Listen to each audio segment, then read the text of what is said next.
નમસ્કાર, મારું નામ રવિયા તેજલબેન છે। હું શાળા નંબર 66 રાજકોટમાં એક ભાષા શિક્ષક તરીકે મારી ફરજ બજાવું છું। આજના મારા ઇનોવેશનનું નામ છે પ્રોપ્સ દ્વારા વાર્તા કથન અને વાર્તા નિર્માણ। પહેલાના સમયમાં બાળ વાર્તા એ જ મનોરંજનનું સાધન હતું। આપણી નવી રાષ્ટ્રીય શિક્ષણ નીતિમાં પણ બાળ વાર્તાને ખૂબ મહત્વ આપવામાં આવ્યું છે।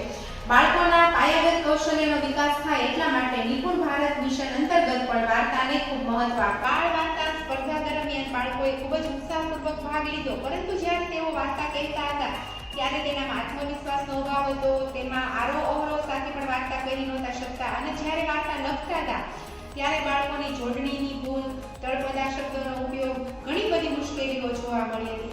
આ મુશ્કેલીઓને સરળ રીતે અને બાળકોને ખ્યાલ પણ ન આવે એ રીતે દૂર કરવા માટે મેં આ ઇનોવેશન હાથ ધર્યું। ઇનોવેશનની કાર્યપદ્ધતિ વિશે ખ્યાલ આપીશ। સૌપ્રથમ તો આ પ્રકારનું એક આખું વાર્તાનું સ્ટેજ તૈયાર કરવામાં આવ્યું અને ત્યારબાદ રંગબેરંગી પ્રાણીઓ, પક્ષીઓ, કોઈ પણ વસ્તુ, પદાર્થ એમના પ્રોપ્સ બનાવવામાં આવ્યા। આ રીતના રંગબેરંગી પ્રોપ્સ તૈયાર કરવામાં આવ્યા અને પ્રોપ્સ એટલે શું? તો કે કોઈ પણ રંગમંચની જે ઘટનાઓ હોય, જે વાર્તા હોય એને આગળ વધારવા માટે કોઈ સાધન સામગ્રીનો આપણે ઉપયોગ કરીએ એને પ્રોપ્સ કહેવામાં આવે છે। તો આવી રીતે સરસ મજાના બાળકોને પ્રોપ્સ તૈયાર કરવામાં આવ્યા। એમાં બધા પ્રાણીઓ છે, પક્ષીઓ છે। તો સૌપ્રથમ તો મેં અત્યારે પ્રાણી અને પક્ષી ઉપર વધારે ફોકસ કરેલું છે।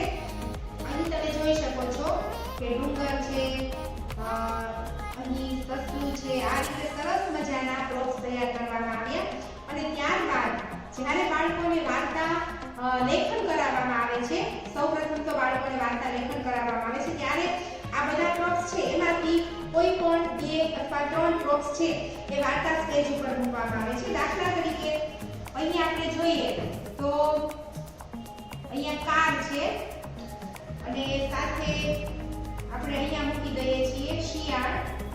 અહીંયા એક ઘર છે અને આપણે દૂર લઈ લઈએ છીએ।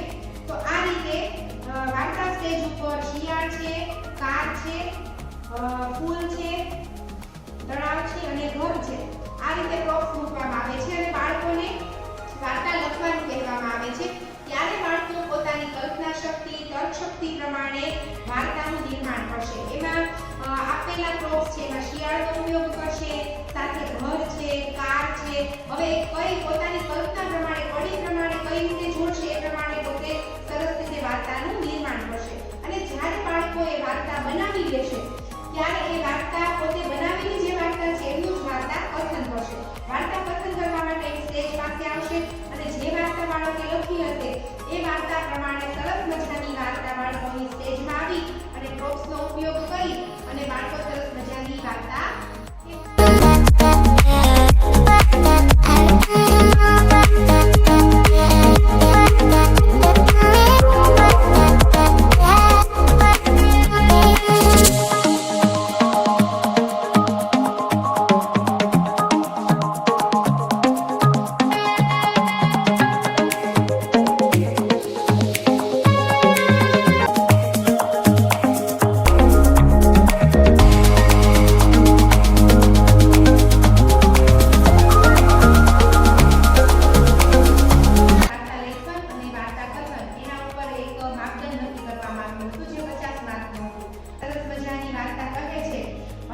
લખે છે એને કારણે બાળકોમાં ખૂબ જ સારું પરિવર્તન જોવા મળ્યું છે। બાળકો ઉત્સાહપૂર્વક અહીં આવે છે, મારે વાર્તા કહેવી છે, મારે વાર્તા કહેવી છે, એવી રીતે બાળકો અહીં આવે છે અને સરસ મજાની પોતે વાર્તા બનાવેલી હોય એને આધારે વાર્તા અહીં આવીને કહે છે। એનામાં આત્મવિશ્વાસનો વધારો થયો છે। બાળકો આરોહ સાથે વાર્તા સરસ રીતે કહી શકે છે। બાળકોની જોડણીની ભૂલો છે એમાં પણ ઘણો ફેર પડ્યો છે।